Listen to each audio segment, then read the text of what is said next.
지식인이란 누구인가? 현대적인 의미에서 지식인이란 개념이 생긴 것은 1898년 프랑스의 드레피스 사건 때라고 한다. 이때 작가 에밀 졸라가 프랑스 대통령에게 드레피스 사건의 진상을 폭로하고 그의 구명을 청원하는 공개 편지를 보낸 것을 계기로 드레피스를 지원하는 사람들이 지식인 선언을 발표했다.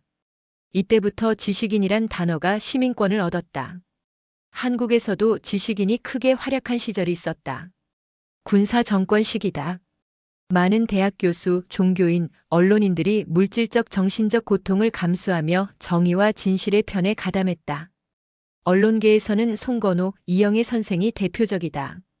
국제 무대에서도 정의와 진실을 위해 발언하고 행동하는 지식인들이 많다. 그 중에 대표적인 사람을 꼽으라면 나는 주저없이 저명한 언어학자인 놈 촘스키 1928 미국 매세추세츠 대학 교수를 첫 손가락에 올리겠다. 누가 세계를 지배하는가? 후타바 문고 놈 촘스키 지음 다이지 슌사카키바라 미나코 옮김 2025년 7월은 놈 촘스키가 핵무기와 기후변화 그리고 분쟁으로 절멸의 위기에 놓인 세계에 경고를 보내기 위해 쓴 책이다. 촘스키는 현재 90대 중반의 나이지만 여전히 지식인으로서 왕성한 활동을 하고 있다. 다만 2023년 6월 브라질에서 뇌졸중으로 쓰러진 뒤 활동이 뜸해졌다. 이 책은 일본의 후타바 출판사가 2017년 단행본으로 낸 것을 2025년 문고판으로 재발행한 것이다. 일본에서 문고판은 인기가 아주 많거나 많은 사람이 읽을 가치가 있는 책으로 보면 된다.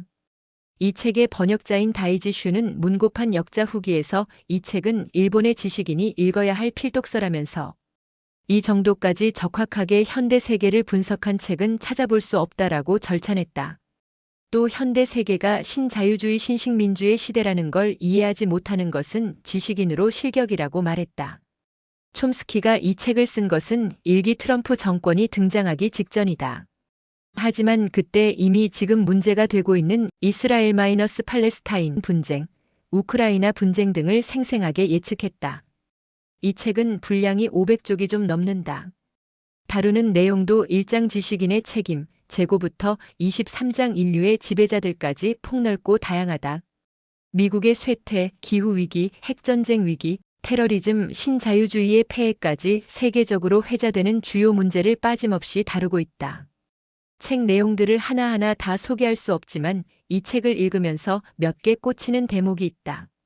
먼저 촘스키가 미래를 전망하는 방법이다. 촘스키는 두 가지를 제안한다. 첫째, 밖에서 인류를 바라보는 것, 즉 지구 바깥의 관찰자라는 중립적 입장에서 지금 지구에 무엇이 일어나고 있는지를 보자는 것이다. 둘째, 100년 뒤의 역사가라고 생각하고 현재의 상황을 바라보자는 것이다. 이를 달리 표현하면 나무가 아니라 숲을 바라보는 방식, 선수가 아니라 관중의 입장에서 바라보는 방식이라고 할 수 있을 것 같다. 촘스키가 이 방식을 통해 도달한 지점은 지금 지구가 최대의 위기에 처해 있다는 것이다. 원자력 과학자 회보가 내보내는 종말 시계로 치면 종말 3분 전이다. 지구를 종말로 이끄는 3대 주범은 기후위기와 핵전쟁 위기, 자신들의 이익만 챙기는 소수 부자들의 탐욕이다.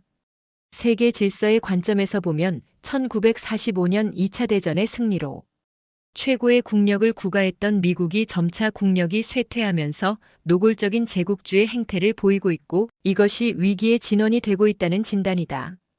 예를 들어 미국은 이란이 최대의 위협이라고 하는데 이란의 무력이 위협이 아니라 이란의 존재가 미국의 지배를 약화하기 때문이라는 것이다.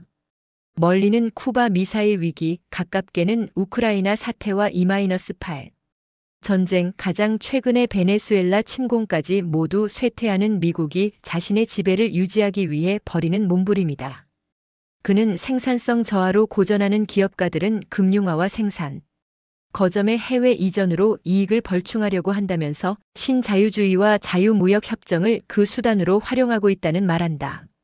그는 자유무역협정은 말만 자유무역이지 실제는 기업가들의 자유로운 투자를 보장하는 것에 다름 아니라는 것이다. 그러니 자유무역협정으로 손해보는 사람은 언제나 노동자들이고 빈부격차는 더욱 커졌다는 얘기다. 미국 안에서는 공화당이 도널드 레이건 대통령 때부터 극소수의 부자와 대기업을 대변하는 정당으로 변했고, 덩달아 민주당도 과거의 온건한 공화당에도 못 미치는 위치로 이전했다. 특히 공화당은 온건 보수의 옛 지지층을 버리고 기독교 복음파, 과거 노예주였던 남부 사람들, 배회주의자들을 새로운 지지 기반으로 만들며 미국 우선주의를 주도하고 있다. 촘스키는 그 결과 미국 공화당은 세계의 주류로부터는 멀어졌지만 최강국 주류로부터는 벗어나지 않았다면서 트럼프의 탄생은 이런 미국의 정치 흐름을 반영한다고 말했다. 지금 지역적으로는 가장 위험 지역은 동아시아, 동구, 중동이다.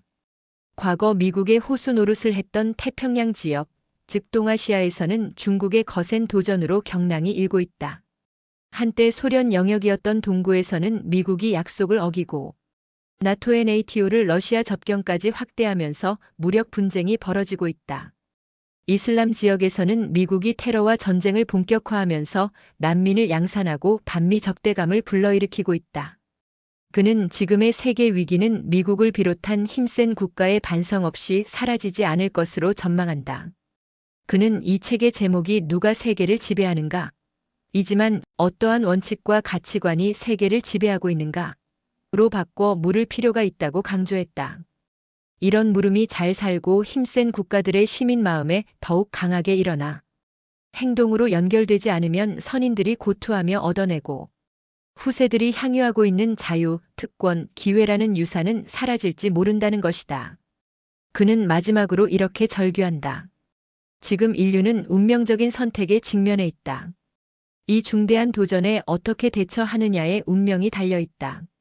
그의 나이로 볼 때 이 말이 그가 후세에 남기는 유언이라고 해도 과언이 아니다.